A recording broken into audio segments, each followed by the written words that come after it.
आइए अब हम ये जानने का प्रयास करते हैं कि सरकारी रिकॉर्ड्स के अलावा और कौन कौन से दूसरे स्रोत हो सकते हैं जो हमें ये जानने में मदद करते हैं कि देश के दूसरे लोग क्या महसूस करते थे, उनकी वास्तविक स्थिति क्या थी।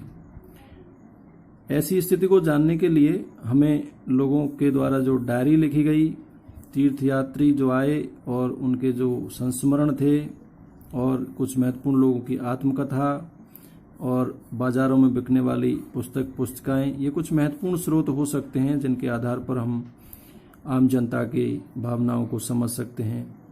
जैसे जैसे छपाई की तकनीक फैली, अखबार छपने लगे, जनता में बहस होने लगी, नेताओं और सुधारकों ने अपने विचारों को फैलाने के लिए लिखना शुरू किया, कवियों और उपन्यासकारों ने अपनी भावनाओं को व्यक्त करने के लिए लिखा। ये वो तमाम स्रोत हैं जिनके आधार पर हम समझ सकते हैं कि आम जनता का उस समय क्या हाल रहा होगा जब यहाँ पर ब्रिटिश शासन था।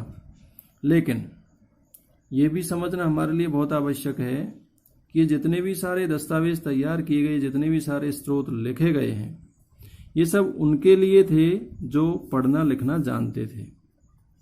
हमें इनमें यह पता नहीं लगता कि जो आदिवासी और किसान थे, खदानों में काम करने वाले जो मजदूर थे, सड़कों पर जिंदगी गुजारने वाले गरीब लोग थे, वो किस तरह के अनुभव कर रहे थे, किस तरह के दौर से वो गुजर रहे थे। तो जैसे जैसे हम आगे बढ़ेंगे, हम ये बात समझने लगेंगे कि वास्तव में उस समय में लोगों की स्थिति कैसी थी, उनका जीवन कैसा था, औपनिवेशीकरण के कारण उनके जीवन में क्या क्या परिवर्तन आए। तो बच्चों, इस तरह से यहाँ ये अध्याय समाप्त होता है। आशा है बहुत ही सहज तरीके से आपने अध्याय समझा है। इसमें जो शब्दावली दी गई है उसको मैं अगले भाग में आपको अलग से तैयार करूँगा। उम्मीद करता हूँ कि आप स्वयं भी घर पर रहकर इस पाठ को पढ़ेंगे और बेहतरीन तरीके से इसको समझते हुए आगे बढ़ेंगे।